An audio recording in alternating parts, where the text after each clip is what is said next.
Hello po mga kabayan, mga kalingap, kabisnes kapapi, good morning, magandang buhay po, Annalisa Reality Vlog. Ay tutuloy ko po yung paggawa ko ng reaksyon. Ito po sa Kalingap community, particularly po kay Dr. Love. Susuportahan ko rin ho yung panawagan niya patungkol kay Patrick na ayun nga sa kanya nangihingi siya ng tulong o namamalimos, naninitluhod para masuportahan yung bata na interesado sa kanyang pag-aaral. Kagabi po medyo inano na ako hindi na kinaya ng powers ko, napagod sa kakukudkud ng Unidoro ang inyong Annalisa Reality Vlog. Pero bago ang lahat, to my new subscribers, mga silent viewers, salamat po sa suporta ninyo. Mga bagong pasok, welcome po.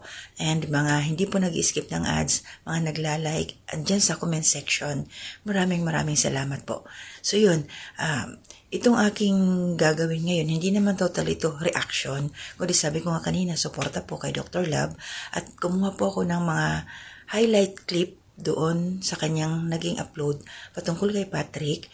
3 days ago na ho. Hindi pa ito panis, no? Tuloy-tuloy natin kasi yung bata, nag-aaral siya ngayon. Tuloy-tuloy din.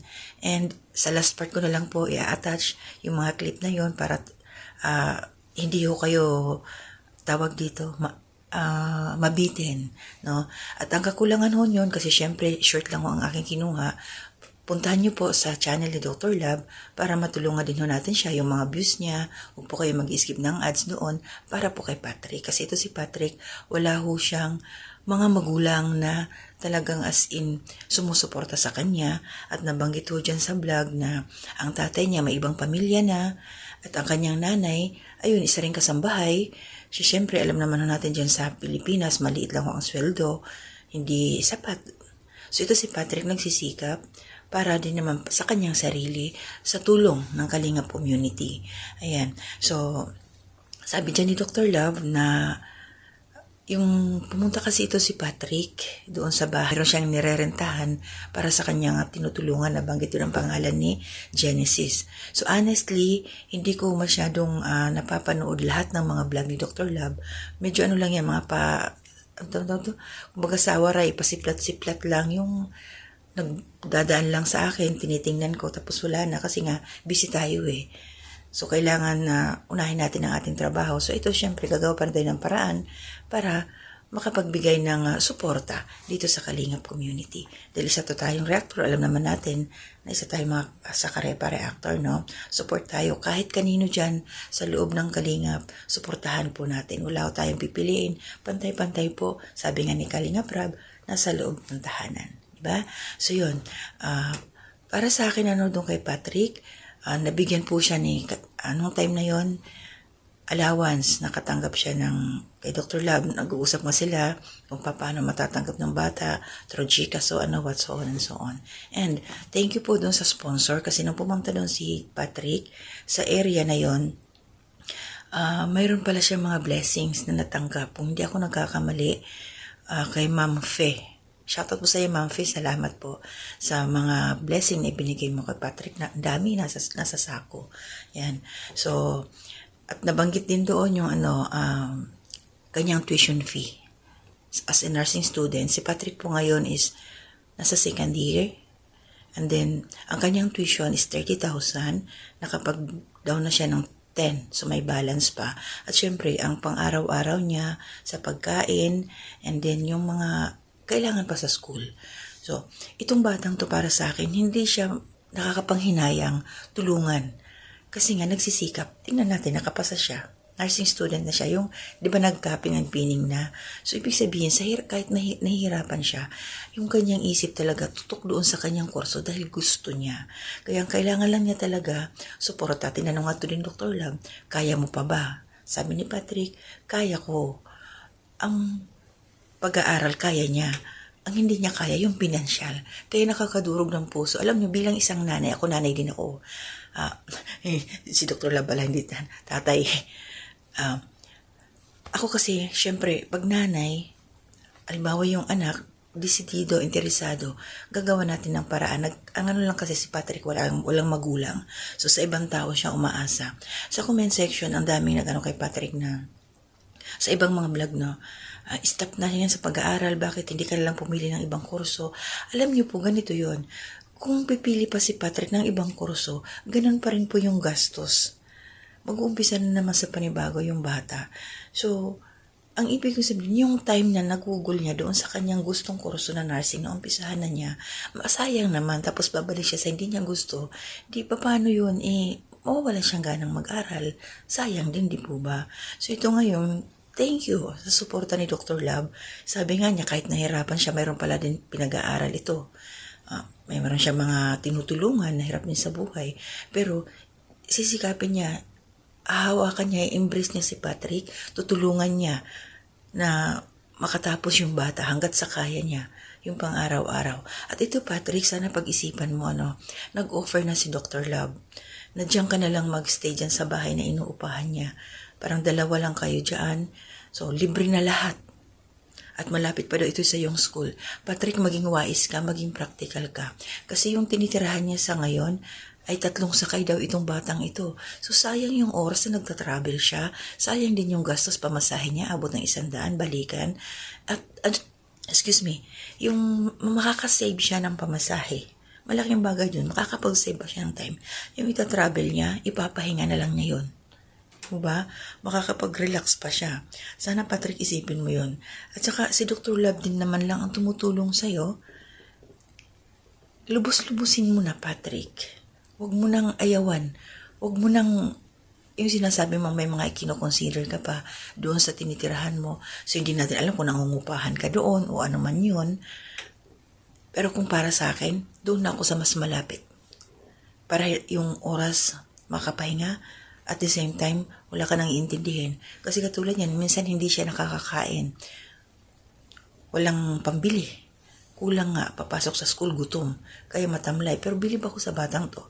Kahit ganun man siyang pumapasok na gutom, talas pa rin ang isip. Diba?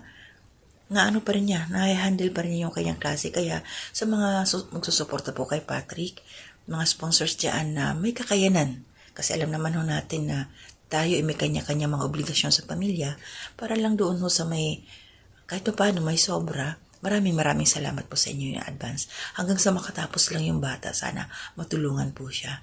So panoorin niyo po sa channel ni Dr. Love yung buong storya ng kanilang pag-uusap. And then, yun nga, sa last part na neto, nandoon po yung ibang resibo ko. So, kaya supportahan po natin si Dr. Love. So, hanggang dito lang ho ako muna. At saka, shoutout po pala, uupuan ko ho yung mga nag-comment doon sa last upload ko patungkol kay Madam Lorny TV na nanlait po ng isang OFW. At syempre, bilang isang OFW, hindi rin ho maganda sa aking pakiramdam na ganun ang gagawin niya sa kapwa namin na nagsisikap. So, laban po tayo. So, shoutout po sa inyong lahat. Nandun po si Kuya Andy in the house. Nag-comment po siya. Salamat po, Kuya Andy, sa pagpasok sa aking reaction. Thank you po. God bless.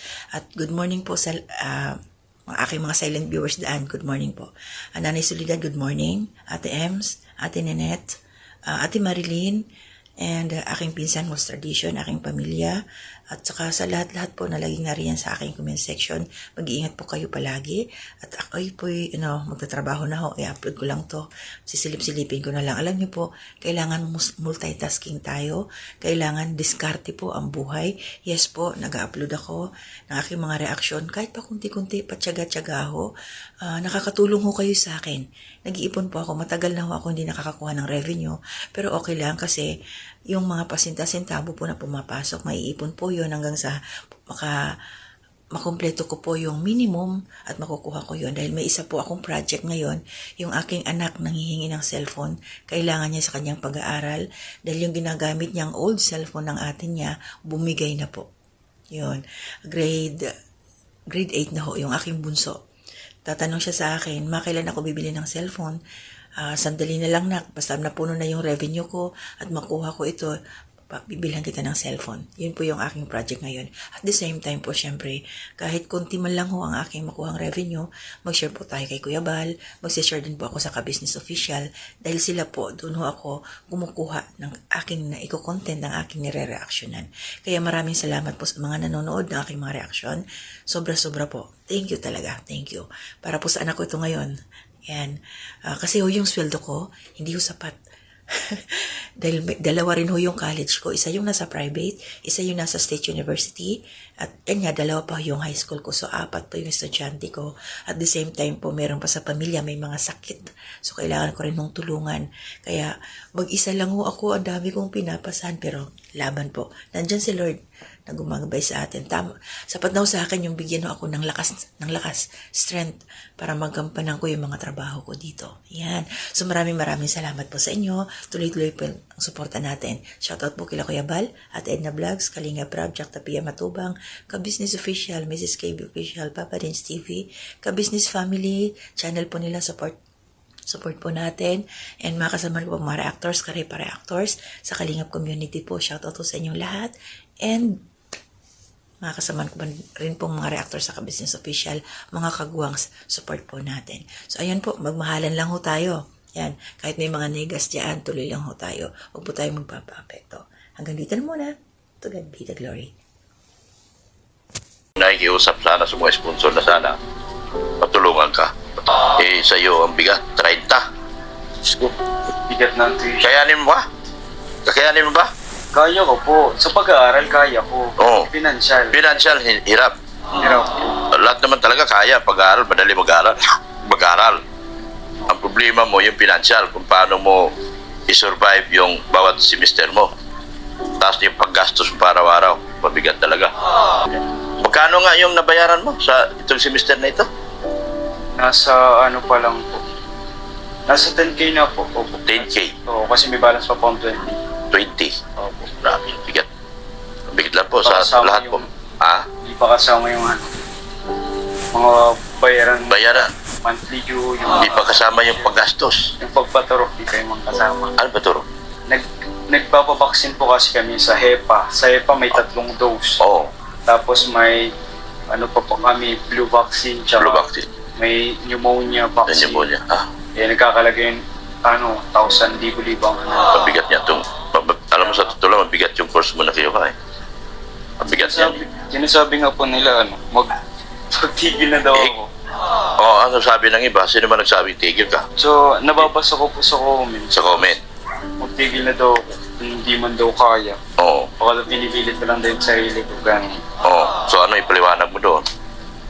Pero sabi ko, hanggat pumapasok pa ako, yung sabihin, kaya ko.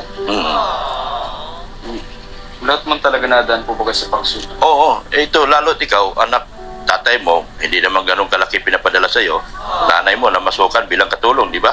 Alam ba nila ng mga viewers na katulong nanay mo? Hindi nila alam. Katulong po ang nanay ni Patrick. Tsaka hindi mo po ako nahinig kay mama. Hindi ka rin nahingin. Papa, Kay papa mo, maliit lang naman ipabibigay dahil may pamilyang iba. Di ba? May mga kapatid ka sa Pampanga. kaya parang kaano lang. Parang ano. So, ang ito sa'yo atin dito ngayon. Sige, tulong-tulong tayo. Tulong-tulong tayo. Sana dito sa pamamagitan vlog ko ito, kung meron man po makapanood, at maawa kay Patrick, kung hindi nyo man po ipadaan sa akin, ipadaan nyo sa iba, okay lang po sa akin. Ang mahalaga po, may vlog ko si Patrick at may pakita ko po yung sitwasyon niya ngayon. Kung gaano siya kahirap ngayon sa kanyang pag-aaral. At gusto ko pong malaman ninyong lahat, wala pa akong galit kay Patrick. Kailanman hindi ako magagalit dahil charity vlogger ako. Yung minsan magsasalita ako bilang, ang pagpananalita ko bilang ama. Bilang ama. Pero wala tayong magagawa. Ito talaga ang gusto niya eh. Gusto niya maging nurse. So sa mga viewers po natin, sana maawa kayo. Sa ako po yung nakikiusap sa inyo na suportahan na lang po natin yung bata. Sana po sa pamamagitan ng vlog na ito, makakuha kami ng tulong mula. Ito, namamalimos na ako. Pabihira ako. Kahit ano, ako na mamalimos para sa iyo. Sana doon sa makapanood sa iyo dito. Bigyan nyo kahit wala bang nagre-rikta sa iyo? Wala? So, gipit na gipit ka talaga ngayon. Nakakaawa. Nakakaawa mga kaling. So sana sa pamamagitan ng vlog ito may maawa talaga kay Patrick at tulungan si Patrick. Napakabigat ng school niya, 30,000 isang semester ngayon. Second sem, tataas yan. Pag third year mo, tataas yan. Ano problema? Kung kakayanin pa ba natin ito, pero sana kakayanin natin. Ano? Sige na, walang problema yan. Mababait naman lahat ng mga sponsor ng AIDC. At lahat ng mga viewers natin, mababait naman. Sana matulungan ka. Ang maitulong ko lang talaga, financial. Paggastos mo, tulad nito, 2,000 lang may bigay ko sa'yo dahil si Mary Joy nag-aaral din, si Genesis nag-aaral din. So, nagbalibarintong lang ngayong utak ko kung paano ko patapusin yung dalawa niyan. Sige, dagdag ka na lang sa yung tutulungan kung yung mga financial mo. Hanggang doon lang ako sa financial. At sana nakikiusap ako sa mga viewers talaga. Sa mga titas, mga titos, mga aunties, mga kuya, mga ate, bigyan niyo po ng pansin yung aking vlog kay Denise. Sana po matulungan ito. Bata na ito. Dahil ito pangarap mo talaga yan, maging nurse. Yan talaga pangarap niya. Wala naman tayo magagawa. Dahil kung yan ang gusto niya, tayo po ay susunod na lang doon sa kagustuhan niya. Hindi ka ba nangihina doon sa mga comment na narinig mo na pinapahinto ka? Minsan po, nakakaranas po ako ng Depression, discouragement. discouragement. May po kasi ako, inatakan minsan ako ng acute anxiety ko. Oo. Ako nadi-discourage na ako. Pag ginagawa ko lang po contraceptives dun sa stress ko, talagang na-pray lang din po ako ganito. Tapos lakad-lakad. Tama yun. Ganun po yung ko. Pero yun po, nakakaranas ng discouragement dahil dun sa mga nababasa ko. Mga Negative. Kaya yun. Tapos ang hirap, sa pakiramdam. Sige, sana may makapanood nito at maawa sa iyo. At sana, gusto ko nga sana kung sa pamamagitan ng vlog nito may sasagot agad sa iyong pangangailangan, mas pabor sa akin yun. Para may parating agad sa iyo. Kulang ka pa ng 20,000. Dun po yun sa Kulang ng 20,000. So, paano na lang?